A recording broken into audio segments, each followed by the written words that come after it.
is the news at 10. Live from Channels Television. Reporting tonight, Ayotunde Balogun.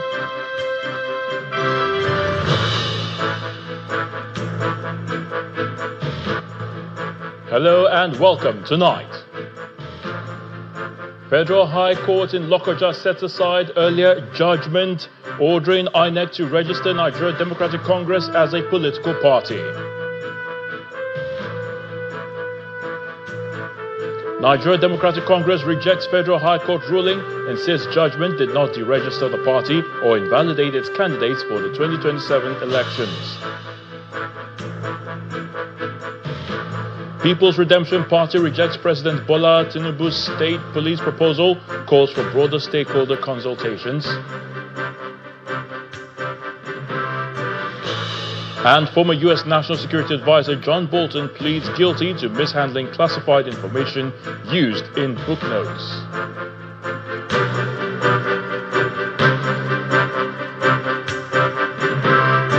On business news, federal government draws first $1.5 billion from its $5 billion UAE swap deal to fund infrastructure and refinance debts.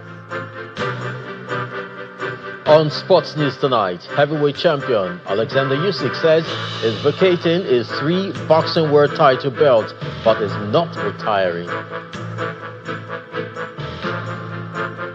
And from the nation's capital, FCT commissions Mabushi Link Road.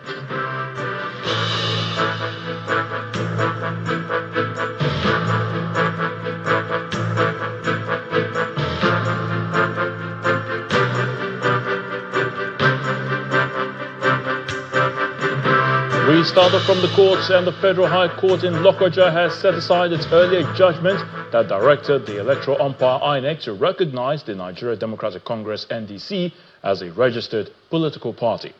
Justice Issa Dashan, who delivered the ruling today, held that the court's December the 10th, 2025 judgment adversely affected the rights of the Peace Movement Party, which was not joined as a party in the suit, despite claiming ownership of the logo relied upon in obtaining the judgment.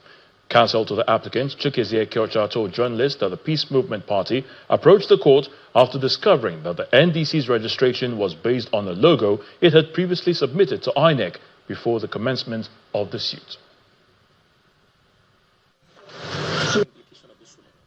The implication of the ruling is that whatever steps INEC had taken, in enforcement of the judgment of this court delivered on the 10th of December 2025, that has been reversed by the court itself this morning. So those things no longer hold sway. Now, the court in the judgment of the 10th of December had ordered INEC to recognize Nigeria Democratic Congress as a political party and register it, issue a certificate of registration, and allow it to be contained on the ballot papers for the purpose of the election. So those were the fallouts of the judgment. The judgment having been reversed this morning, those steps taken by INEC to do so in recognition and issuance of certificates would also need to be reversed. The certificates will have to be retracted. The registration and recognition on INEC database will also have to be taken out. And wherever they appear on ballots in any election before this suit is now determined, they will now have to be removed. That's the effect.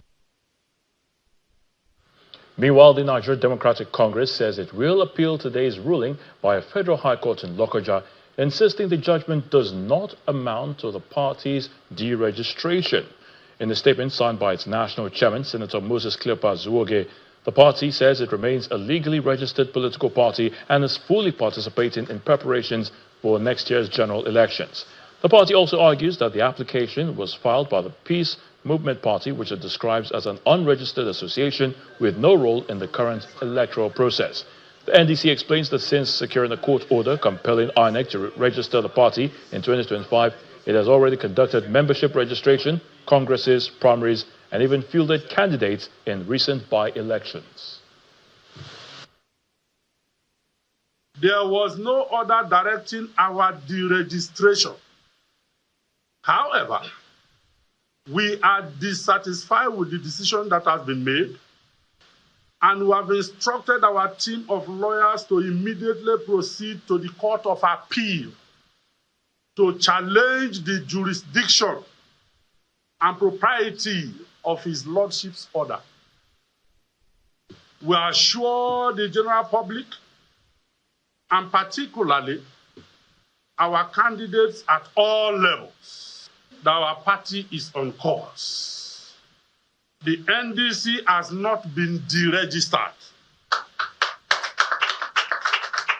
And we are challenging today's order at the Court of Appeal as soon as possible.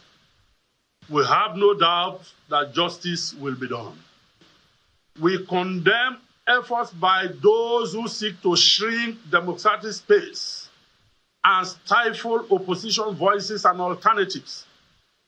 Nigerians have a right to a full range of opinions, ideas, alternatives, and political platforms, and candidates should be allowed to participate in the 2027 general elections. With politics, the People's Democratic Party is raising serious concerns over what it describes as intimidation and threat to the lives of opposition political parties candidates in Ebonyi State, and calls on security agencies to beam their searchlight on the state ahead of next year's general election. A National Publicity Secretary of the PDP, Mr. Mohammed Jungudo, raised the concerns at a conference in Abuja while calling on party supporters in the state to be resolute. Meanwhile, the PDP governorship candidate for Ebonyi has vowed to resist any form of intimidation and rigging, insisting that votes must count. This meeting by members of the PDP National Working Committee is essentially to address concerns and preparations for state governorship elections in 2027. So it has become necessary. At the center of the conversation is the political development in Ebonyi State, especially alleged intimidation and threats to opposition political parties' candidates in the state. The leadership of the People's Democratic Party has noted with dismay the reckless and inflammatory comments credited to the governor of Ebonyi State, His Excellency Mr. Francis Nwifuru, at a recent political rally where he allegedly threatened to consume and destroy any opposition in the state. We call on security agencies to take serious note of the governor's disturbing remarks about consuming opposition members and leaders in the state. Such language is unbecoming of a public office holder and has the potential to heighten political tension in the state. Political disagreements must never be reduced to threats or rhetorics capable of endangering lives and undermining democratic participation. However, at this meeting with citizens of Ebonyi State in Abuja, the PDP governorship candidate for the state is urging supporters not to take cover in fear. He vows to ensure that votes are protected during the elections.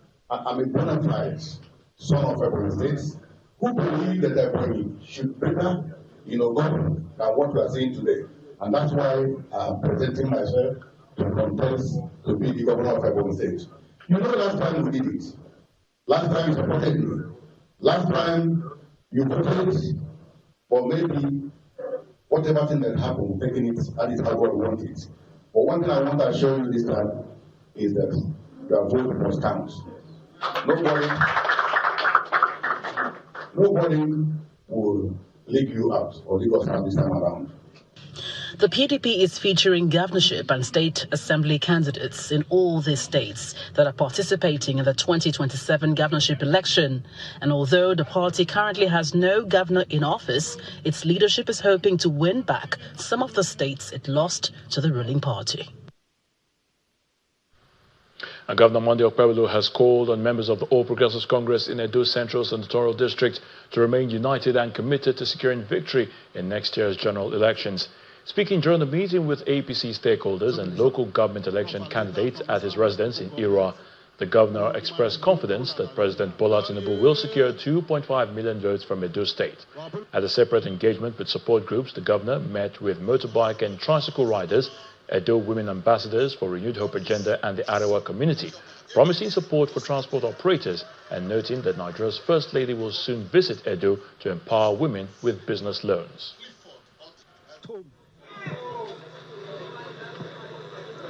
You'll be hearing for a very long time that we are talking about 2.5 million votes. I've been saying it outside. But now I've taken the message back home. I want it to start from here. President is my father. If we will not get that vote for him, who else will have the vote for him? So that vote must complete. And it's going to start from here. The man has worked for this nation. Even when he was in opposition, he was still working for this nation. And he struggled to win election. The most difficult election ever in this country. An election where there was no money. There was no petrol. There was no food. The only thing that was available is the air from God. And he won. Tell me how such a man will not win that election. We cannot be deceived by any man anymore. We know their history. All of them that are even contesting now, they have failed Nigeria and their state in one way or the other. Some of them are not good with money. They are not good with money at all. I must tell you the truth. The national chairman of the People's Redemption Party, Hakim Baba Ahmed, says his party is against the creation of state police as they do not trust that the government in power would not use it as a political tool. Mr. Baba Ahmed is also of the opinion that the president should only implement it if he is voted back into office at the 2027 elections. He was speaking on our political program, Politics Today. We need to address policing as an institution. That's the first thing. It definitely has failed. Policing, any society, any nation, is a vital instrument of governance. The policing Nigeria has failed. The military, the fact that the military is so much stretched is largely because the military is doing the police work. If Tinubu's administration genuinely believes that introducing state police is genuine, then let the elections validate that faith. Go to the elections, get Nigerians to vote you back. Then come back, sir, and do your state policing. It's not a priority if it is going to play into the hands of an administration that may use it for political reasons. They're creating the impression that they are solving a major security problem, but actually they want to achieve a political end. And we don't want this. More Nigerians are dying by the day now than President Buhari left it. Why should Nigerians believe that suddenly President Tinubu has found a silver bullet? That he wants state police, not to improve their own federal police. Nothing to do with the federal police. He's not touching, he's not giving them a couple more, he's not recruiting them, any more policemen, he's not funding them better, he's not improving their morale better, he's not improving their efficiency by any. He's just creating state police. He's going to give his governors their own police so they can do what they want to do with them. In part two, after the break, Lagos State government announces plans to demolish all distressed buildings in the Alakija area of satellite town Amuwo-Dofin local government of the state. Please stay with us.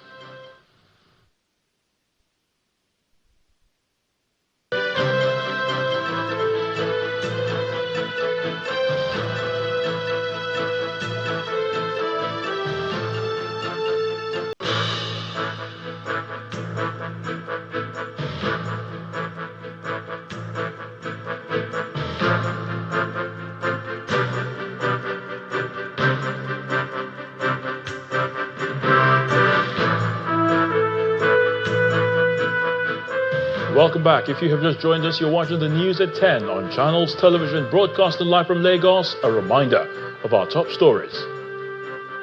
Federal High Court in Lokoja set aside earlier judgment ordering INEC to register Nigeria Democratic Congress as a political party. Nigeria Democratic Congress rejects Federal High Court ruling and says judgment did not deregister the party or invalidate its candidates for the 2027 elections.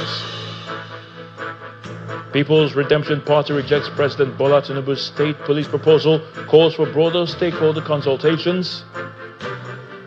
And former U.S. National Security Advisor John Bolton pleads guilty to mishandling classified information used in book notes.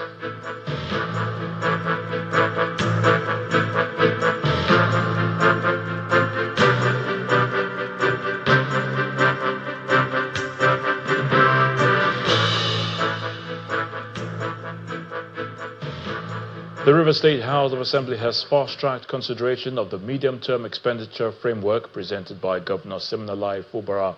During plenary, lawmakers approved accelerated passage of the framework, which will shape the state's fiscal and economic policies from 2026 to 2028. The River State House of Assembly begins deliberations on the medium-term expenditure framework (MTEF) presented by Governor Siminalayi Fubara. The document outlines the state's fiscal and economic projections for the 2026 to 2028 period. While some lawmakers raise concerns over aspects of the economic projections, they agree the framework deserves accelerated consideration.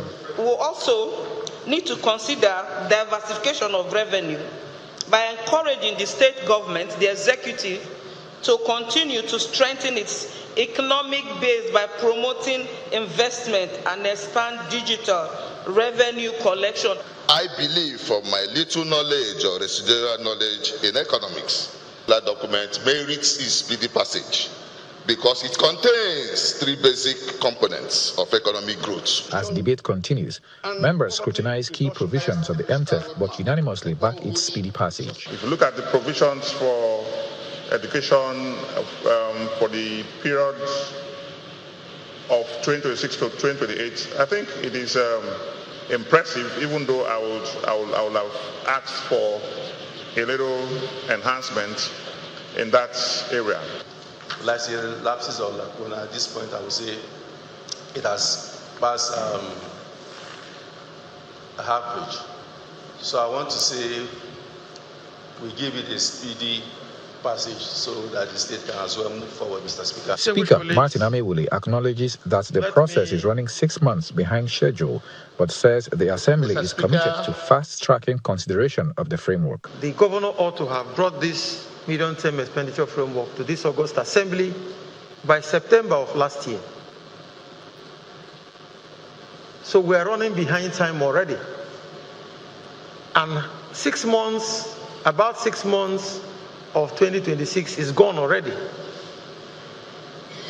But the 10th Assembly of Rivers State, being a very responsible assembly, we don't want to keep dwelling on the past, but just to move on in the interest of peace, progress, and development of our dear state. And that is why it is crucial that we take a very important look at these documents and see how we can move forward as a state. The Speaker then puts the motion to a vote, after which lawmakers approve the MTEF, paving the way for Governor Fubara to present the 2026 budget estimates. For 2026, 2027, and 2028, should please indicate by raising their hands. The 10th River State House of Assembly reaffirmed its commitment to working with the executive for the smooth passage of the budget before adjourning plenary to Tuesday, June 30th, 2026. Charles Oporum, Channels Television News. In Lagos, the state government has announced plans to demolish all distressed buildings in the Alakija area of Satellite Town, Amuwodofin local government area. The State Commissioner for Information and Strategy, Mr. Gbenga Omotosho, who led the government delegation to the area, made the comment during an inspection of the two-story buildings that collapsed on June the 25th as he commiserated with the affected families. In the meantime, Governor Babajide Sanwo-Olu has directed the Lagos State Building Control Agency to commence immediate structural integrity assessment of adjoining buildings and enforce compliance with building codes in the area. First for us is to commiserate with the families who have lost their loved ones here. on behalf of Mr. Governor, Mr. Babajide Olushola Sanwo-Olu, who said we must be here this morning, and whose authority we are briefing you this morning about the sad incident that has occurred here. If you look at these buildings, they have been marked as defective, and people have been asked to leave them. Unfortunately, they didn't leave, and it led to what we had. There are still some other buildings around there that you can see. All of those buildings, they are going to go down for us to be able to save more lives. But we have to be very, very careful. We have to obey our laws. It's not as if we don't have laws. It's not as if we don't have enforcement. People have been asked to leave, then they will come back there. After pretending to have left, they will come back there and start doing their business. So it is unfortunate for us that some of our people, they prioritize livelihood over life. This is quite unfortunate. As you can see, it's as if people are being forced out of the neighboring houses that are also endangered. This should not be. Once the government comes and puts a notice on a house and calls it is defective, the people should leave.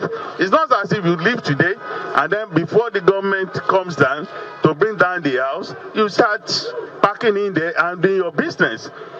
We cannot continue to do business with lives. It is not good, and it's not going to happen again under this administration. In Delta State, residents of Isoko Nation have staged a peaceful protest at the government house in Asaba, demanding the restoration of electricity to communities that have endured years of poor power supply. Now, the demonstrators, under the platform of Isoko People's Measures, say the prolonged blackout has crippled businesses and economic activities despite the area's rich oil and gas resources.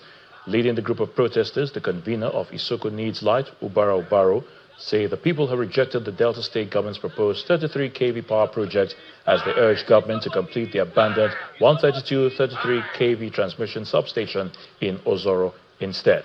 Responding, the Delta State Commissioner for Energy assured the protesters that ongoing government interventions will soon improve electricity supply across the area.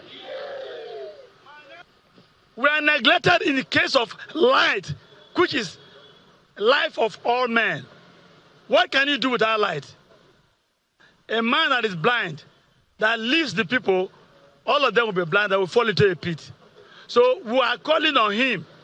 We are demanding that the Ozoro station 133, they should be able to give Isoko local government enough light. 132 kVA power station.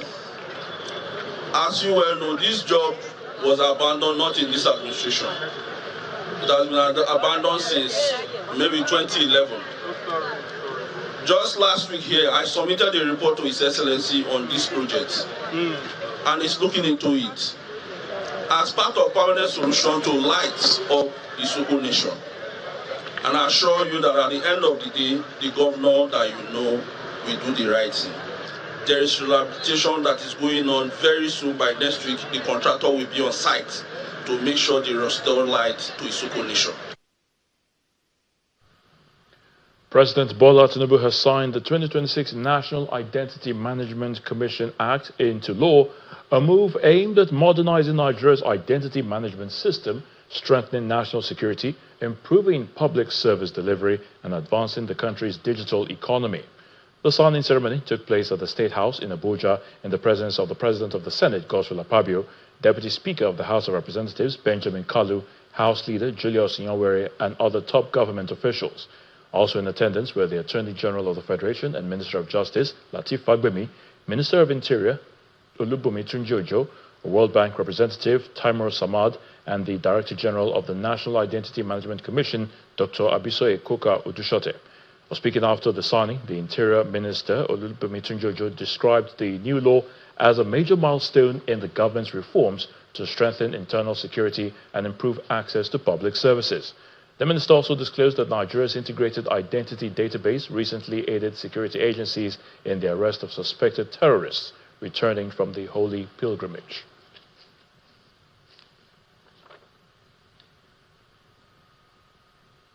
So let's head to the nation's capital now, and Gloria Mezoke is standing by to give us the latest from our Abuja studios. Over to you, Gloria. Thank you very much, Ayo. Here in the nation's capital, still Vice President Kashim Shettima is calling on Nigerians to give more support to the administration of President Bola Tinubu in order to drive more development in the country. The Vice President made the call at the commissioning of a collector road in the Mabushi district of the nation's capital. Our correspondent, Kumbi Aboluwade, reports. This 3.4 kilometers collector road 01 and 02 in Mabuchi district now joins a list of infrastructural projects being commissioned by the Federal Capital Territory Administration to commemorate President Bola Tinubu's third-year anniversary. The road, which is bounded by districts such as Katampe, Utako and Wuse 2, was awarded in February 2025 and has amenities such as surface water drainage, street lights, among others. Speaking on the ongoing infrastructural drive in the FCT, the minister disclosed plans to remove Karu from being a satellite town. Look at this road. Look at the houses. But for this road, these houses wouldn't have come up. I do know that on Monday 29th, that you'll be in Karu to commission the roads in satellite town. But I have said, let them remove Karu of satellite town. Karu is in the city. I don't know why we should not talk about Karu in the satellite town. The Vice President of Nigeria, while commending developments in the territory, called for more support from Nigerians to actualize the presidential agenda of the current administration. He also gave a charge to residents to utilize the road well.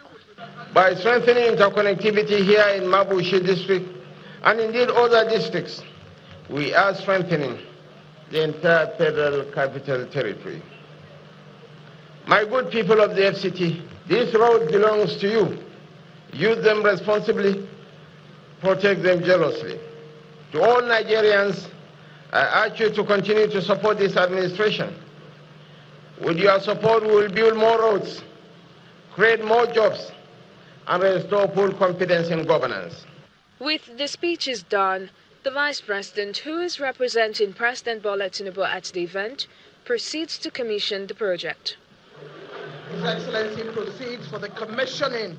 The FCT administration has further described the project as a progressive development of Mabuchi district infrastructure to enable traffic circulation and provision of services to residential neighborhoods, among others. From the nation's capital, Kumbi Aboluwade, Channels Television News. Well, still ahead on the news at 10, federal government draws first $1.5 billion from its $5 billion UAE swap deal to fund infrastructure and refinance debt. That's some business news.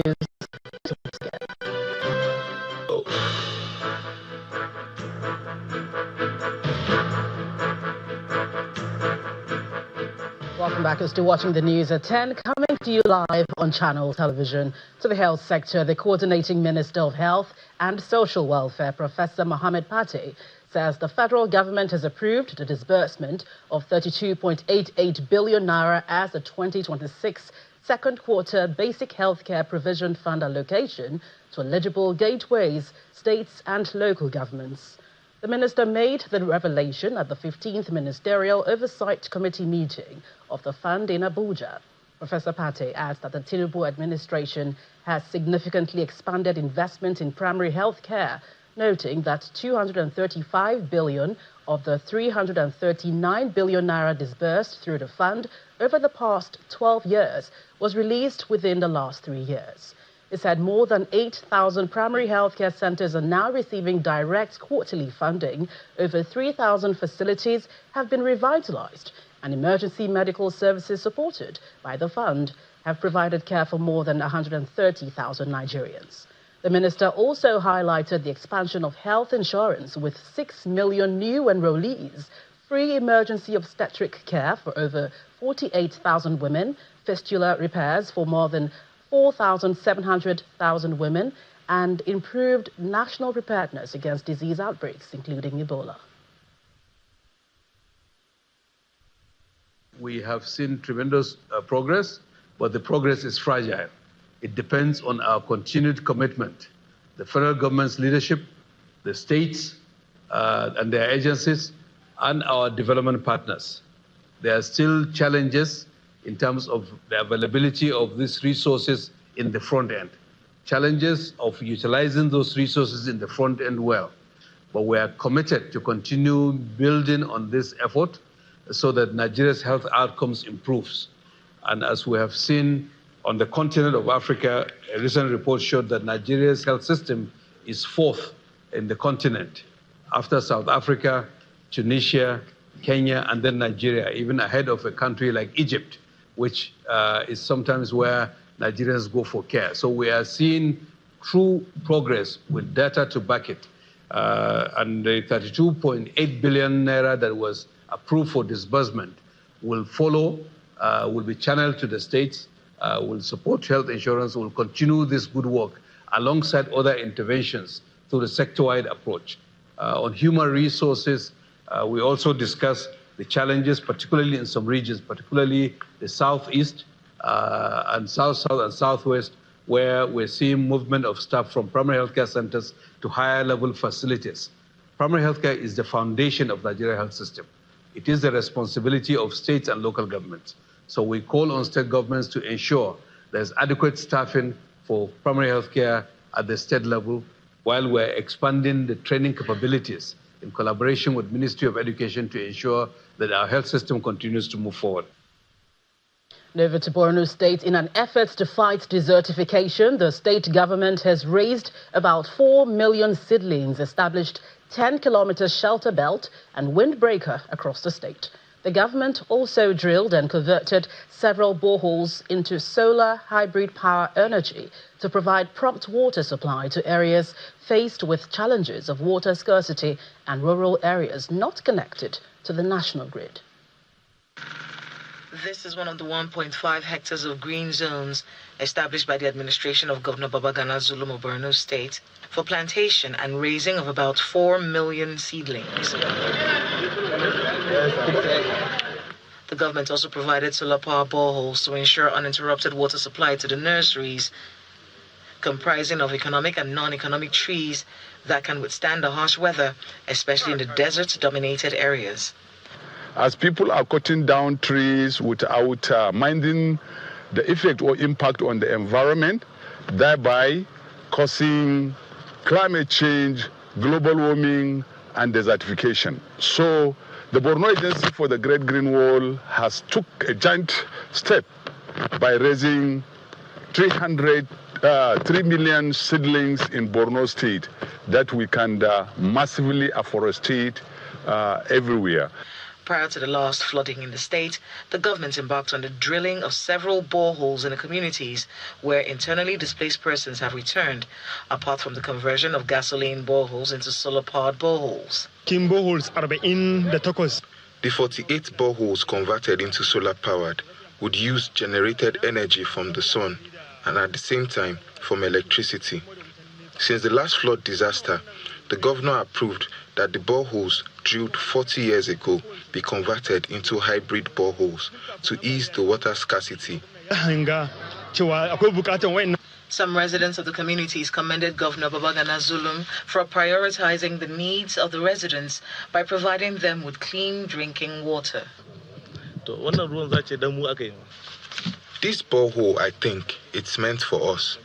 We came here in 1982. And we have been battling with water scarcity. Sometimes the borehole would not start. Now that the system has been converted to solar, our problem has been solved. This is not the first time they came now. The state government is hoping that this effort will address the challenges of water scarcity in Maiduguri metropolis and the surrounding local government areas. President Bola Tinubu has reiterated the commitment of his administration to the sustained fight against all forms of illicit drug abuse and trafficking. President Tinubu, who was represented by the Minister of Justice and Attorney General of the Federation, Mr. Lateef Fagbemi, at the event to mark the United Nations International Day Against Drug Abuse and Illicit Drug Trafficking, pledged a more intelligent-based approach to stamp out the menace. The 26th of June every year has been set aside as the United Nations International Day Against Drug Abuse and Illicit Drug Trafficking, and the National Drug Law Enforcement Agency, in partnership with the MTN Foundation, is marking the day with this event. The President, who is represented by the Minister of Justice, reiterates his pledge to address the scourge. We have elevated the fight against drug abuse to the platform of national security and public health priority. We recognize that sustainable development cannot be achieved while millions of our citizens remain trapped in the cycle of substance abuse. This is why we have mobilized all instruments of state power, from law enforcement to healthcare, from education to social services, in pursuit of this critical objective. Key stakeholders speak on this year's theme: the world drug problem, persisting issues, new challenges, innovative responses. We are no longer just fighting traditional narcotics.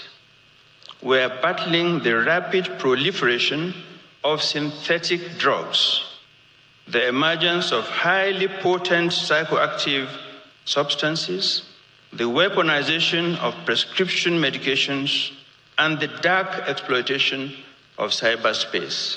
Our collaboration with the UNODC, particularly through the research, and our continued collaboration with the NDLEA reflects MTN's commitment to evidence-based collaborative strategies to prevent first-time substance use.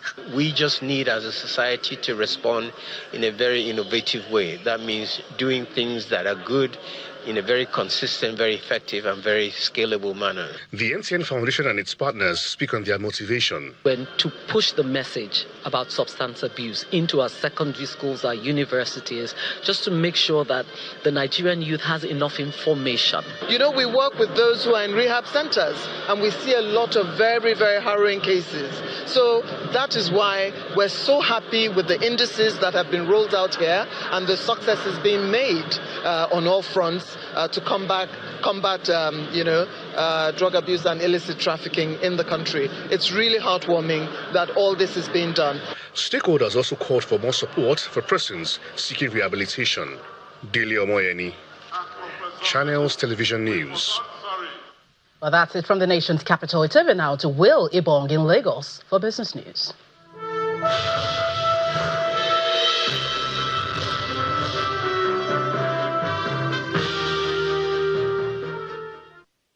Thank you, Gloria. And the federal government has accessed the first $1.5 billion from its $5 billion financing agreement with First Abu Dhabi Bank, marking a key step in its plan to refinance expensive debt and bridge the budget deficit. According to Bloomberg, the funding was secured through a total return swap, with Nigeria providing naira-denominated securities valued at 133.3% of the loan as collateral. The remaining $3.5 billion will be drawn in phases. However, the International Monetary Fund has warned that derivatives-based financing can be complex and lacks transparency, while Fitch Ratings says the arrangement could increase refinancing and foreign exchange risk if the naira weakens or domestic yields rise. The government says the facility will help reduce borrowing costs, support infrastructure spending, and diversify Nigeria's funding sources. Now, outside our shores, U.S. President Donald Trump has threatened to impose a 100% tariff on imports from any country that introduces a digital services tax targeting American technology companies. Trump says the proposed tariffs would override existing trade agreements, arguing that such taxes unfairly discriminate against U.S. firms. The warning comes as the United States and the European Union work to finalize a trade agreement ahead of a July 4th deadline, raising concerns that the disputes could escalate into a broader trade conflict. Now, German automaker Volkswagen plans to cut up to 100,000 jobs worldwide over the next few years and shut down production at 4 plants in Germany as part of a major restructuring. The company also plans to reduce investment by about 15% to just over $148 billion over the next 5 years. Volkswagen says it will spin off its core brand and components division into separate companies as it seeks to streamline operations. The automaker is under pressure from U.S. tariffs rising from competition from Chinese manufacturers and the high cost of transitioning to electric vehicles. Now back home, it's a week of negative performance at the domestic stock market as investors continue to track Aradel. John Mekwa tells us more.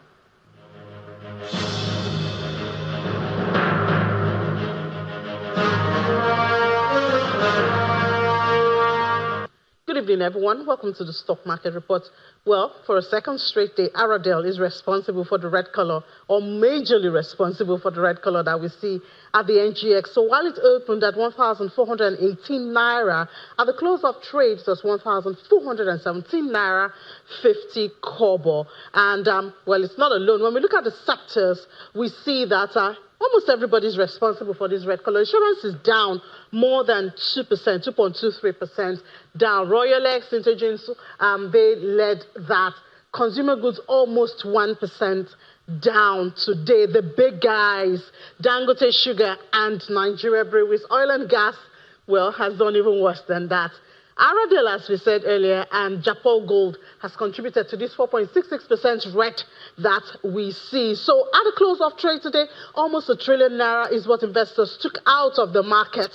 I hope they're preparing for the IPO. And we see the market cap at 148.905 trillion naira, and the all share down 0.66% at 232,049.02. Well, it's the reign of the bear. I don't think we can do much about it.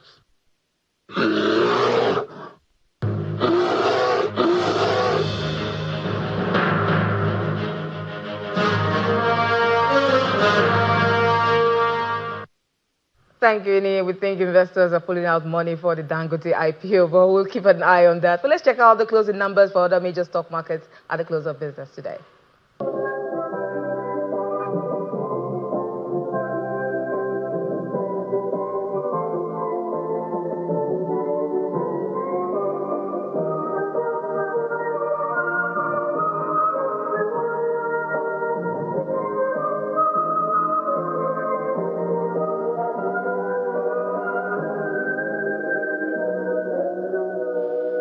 And that's business news. I'm Will Ibang is back to Ayo for more on the news at 10.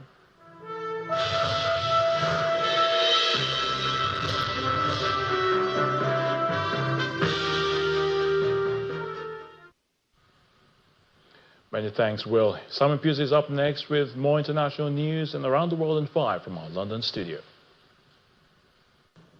Good evening and welcome to the Channel Studios here in London with your international news around the world in 5.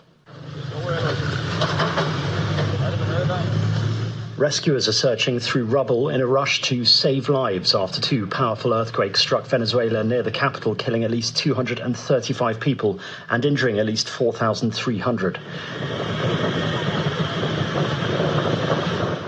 In Caracas and the nearby coastal city of La Guaira, people could be heard calling for help from under the debris of collapsed buildings. More videos have been emerging showing the chaos as buildings collapsed with people running for cover.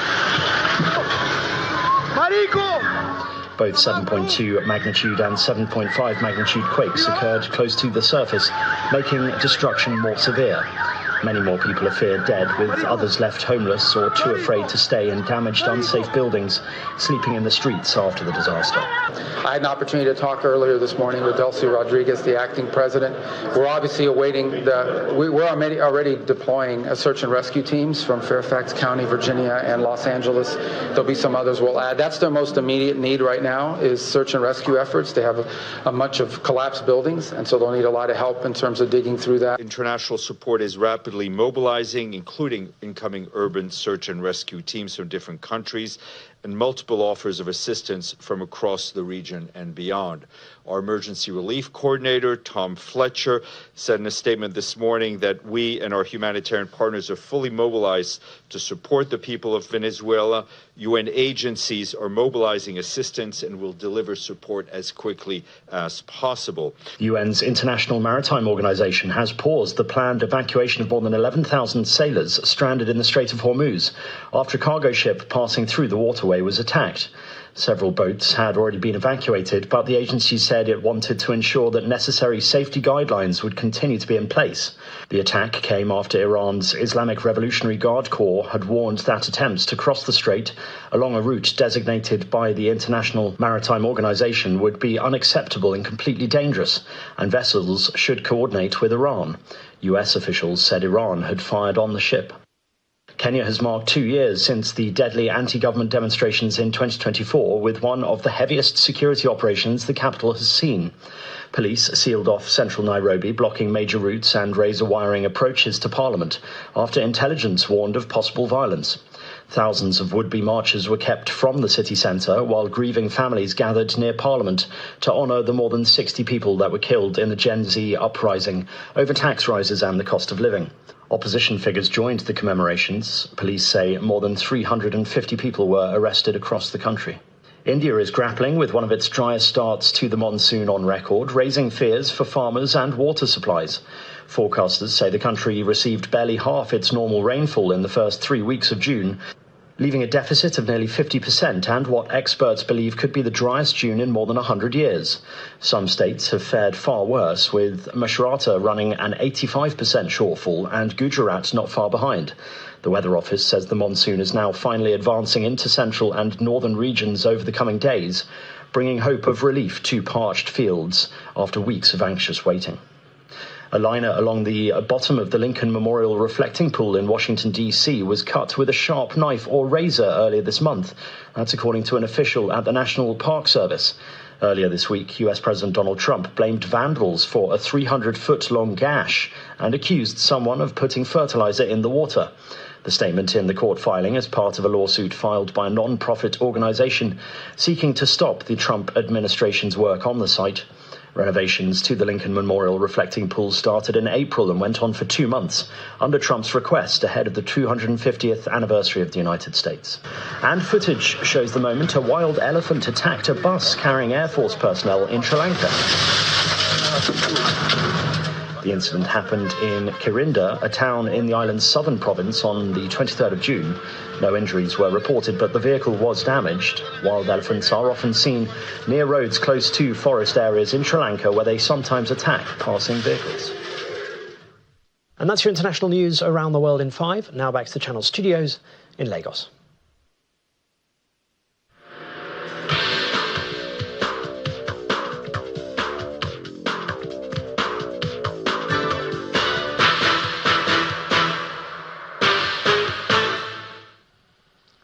Thank you, Simon. Welcome to Sports News. Heavyweight champion Alexander Usyk says he is vacating his 3 boxing world title belts, but is not retiring. The 39-year-old Ukrainian, who is unbeaten in his professional career, reveals that he wants to make them free so that the guys who are in line for them can box. Usyk's announcement came just a month after he came close to a shock upset defeat to kickboxer Rico Baroven. Usyk has been undisputed world champion at both cruiserweight and heavyweight and boasts an unblemished record of 25 victories, including 16 knockouts in as many fights.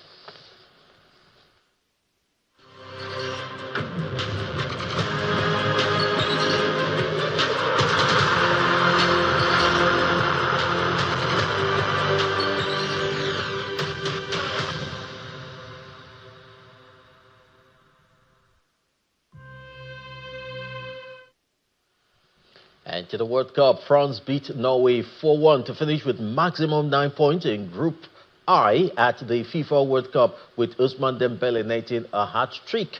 France made 4 changes to the lineup for their final group game against Norway, who left forward Erling Haaland on the bench. Norway, who are already through to the last 32, finished on 6 points. Meanwhile, Senegal thrashed 10-man Iraq 5-0 to record their first win in Group I. Ebonyi says England are playing with the Premier League intensity and passion demanded by the head coach Thomas Tuchel as they seek to wrap up qualification for the World Cup knockout phase. The Three Lions, who will face Panama on Saturday night, started the tournament with an impressive 4-2 win against Croatia, but lost momentum in a goalless stalemate against Ghana.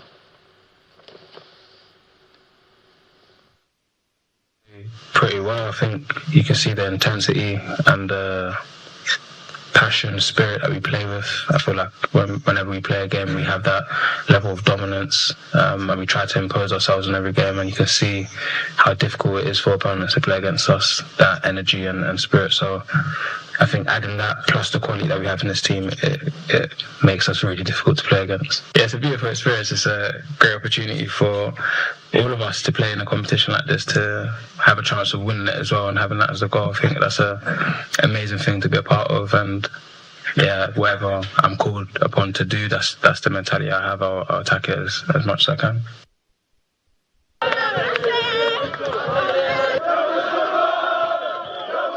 Supporters of the Netherlands says they are expecting an extremely tough match against Morocco in the last 32 of the World Cup after seeing their side overcome Tunisia 3-1 to top Group F. The Dutch manager has voiced respect for Morocco, highlighting the defensive and attacking threat posed by players such as PSG's Achraf Hakimi. The Dutch team will take on Morocco on Monday, June the 29th in Monterrey, Mexico.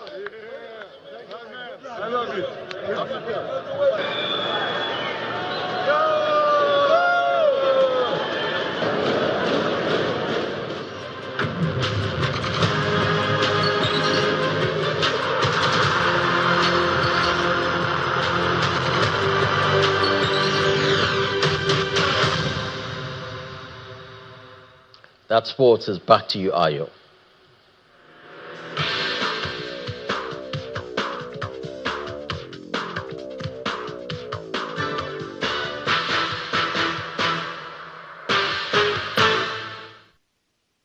Thank you, Chris. And the main news again. The Federal High Court in Lokoja has set aside earlier judgment ordering INEC to register Nigeria Democratic Congress as a political party. And the Nigeria Democratic Congress has rejected the Federal High Court ruling, insisting the judgment did not deregister the party or invalidate its candidates for next year's elections. That's the news at 10 tonight. Thank you so much for watching. I'm Ayo Tunde Balogun. You have a good night and have a great weekend.